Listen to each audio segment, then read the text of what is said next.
Video games have kind of ruined TV for me. It's been a while since I've gotten really invested in a TV show because compared to games, I feel like I'm caring about the plot and characters less. Video games are obviously a more active experience than watching a show. Even if the gameplay is minimal or you don't get much choice in steering the narrative, just the dash of engagement makes me more invested than I would be in a show. And while a TV show can't do everything that a video game can do, a video game can do pretty much everything that a TV show can do. A video game can have an extensive, complex plot slowly unwrapped for you. It can have a cast of characters that you care about and root for. And it can fully tap into your emotions. It can make you laugh, it can make you cry, it can scare the pants off of you if it wants to. Video games are a very versatile medium. Some focused on fast-paced gameplay and reaction times, some focus on creating a sense of adventure through exploration. And some might work to just create a compelling narrative with a protagonist you can't get enough of. And for this last category, I can't think of a better example than the Yakuza series. Yakuza, or Like a Dragon as it's now called,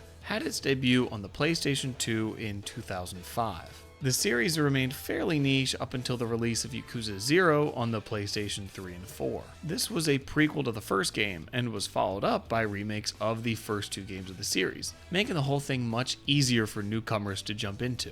The franchise largely follows the adventures of Kazuma Kiryu, who operates on the periphery of the Tojo clan, which is a group in the Japanese mafia. Every TV show needs a main character that the audience will care about in order to give the plot higher stakes. And Kiryu is absolutely this for the Yakuza franchise. He's the anchor of the entire series. A lot of the reason you'll want to play every title one after the other is to see what happens to Kiryu next. Like many Yakuza fans, I started out with Yakuza 0 and have been working my way through chronologically since then. I'm now on Yakuza 5, which means I'm about halfway through the series. And I have to tell you, seeing Kiryu's journey throughout the games I've played so far has been fascinating. 0 is set in the late 80s, with the remaining titles taking place at the time of their release, which means that's over 20 years of plot and character development that I've seen so far. Because of the extremely long length of time the Yakuza series takes place over, it heavily parallels long-running TV shows. Not so much higher production value dramas like Succession and Breaking Bad, more like network shows like ER and Law & Order. One of the commonalities of TV shows that span decades is an evolving cast. Due to real-life circumstances, it can be hard to keep the same group of people committed to the same project for 10 or 20 or 30 years. This means that new characters will show up, old ones will leave, but the spirit of the show remains the same. With the Yakuza series, even though Kiryu is the main protagonist, mostly, there is a revolving cast of secondary characters. Of course, there's a few mainstays, but otherwise each game sees a new group of friends and enemies come into the fold.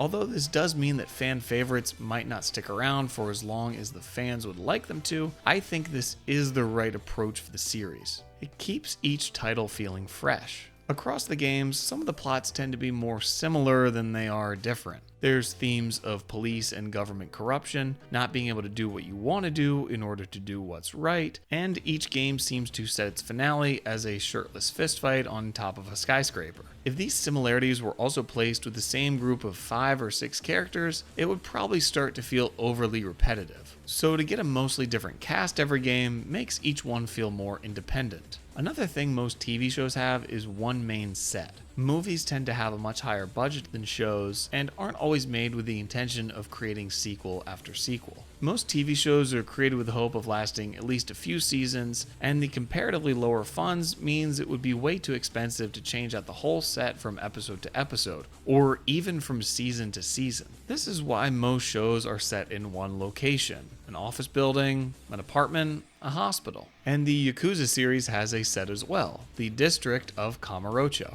Now, Kamaro isn't a real place, but it's very close. It's based on Kabukicho, a red light district in Tokyo. The similarities are very, very apparent. You just need to look at a few pictures of the real place to see a clear inspiration. Throughout the Yakuza games, Kamaro remains largely unchanged from title to title. Keeping the same location from game to game with relatively little changes is something that other series come under criticism for, But for Yakuza, I think it works. That's because the city is very much a set, which means there's pretty little interactivity between the player and the environment. The gameplay of the Yakuza series is based around random encounters with street thugs, who you have to beat up for a reward, which I have to say makes me a little hesitant to visit Japan in the future. If I go to Tokyo on vacation, am I going to be getting in fistfights every 5 minutes? The most interaction the player has with the city during these fights is picking up objects like bicycles and traffic cones to use as weapons. The environment around you doesn't have much impact on how you play, it's always just a narrow street. Yes, there's shops, restaurants, and nightlife you can visit, but they aren't connected to the city itself. They're all separated out. This isn't a negative about the game, it just shows how some developers have different priorities than others. The static environment of Kamaro allows other aspects of the game to shine,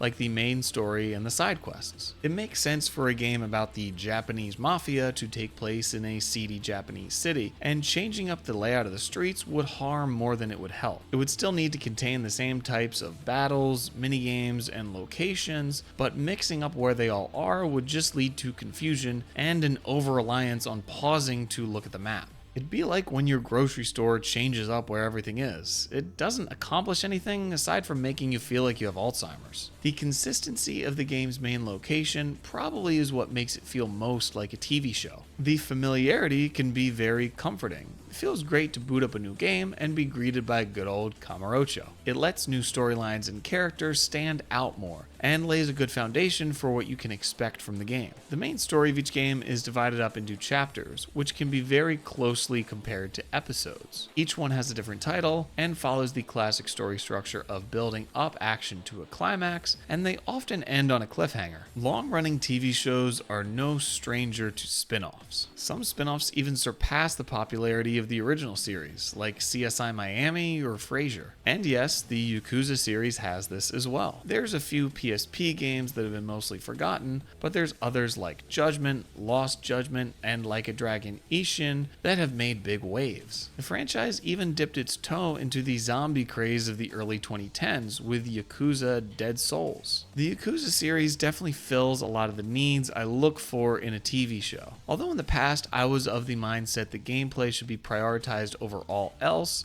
I've come to see that the industry should not be so one size fits all. Yes, there's games I'm more interested in for the gameplay, but for Yakuza, I'm there for the writing. That's why for each title, I just go right to the easiest difficulty and blast through the plot and side stories. If I was looking to dive deep into an action game, I'd go for something like Devil May Cry or Bayonetta, not Yakuza where I'm just looking to see what Kiryu is going to get up to. It's great that games have come so far to serve these sorts of purposes, and if you think about it, the Yakuza series was really on the cutting edge for narrative-focused video games. Prior to 2005, the games with the most focus on story were RPGs, which can definitely be more difficult for a newcomer to get into. Every TV show comes to an end one day, and eventually the Yakuza series will too. But for now, the franchise seems to be accelerating rather than slowing down. In the 2020s so far, we've had 5 titles announced or released. At the end of the decade, who knows where we'll be? As long as there's an appetite for Yakuza, the development team seems to be happy to keep serving it up. Each new game feels like a new season of a TV show,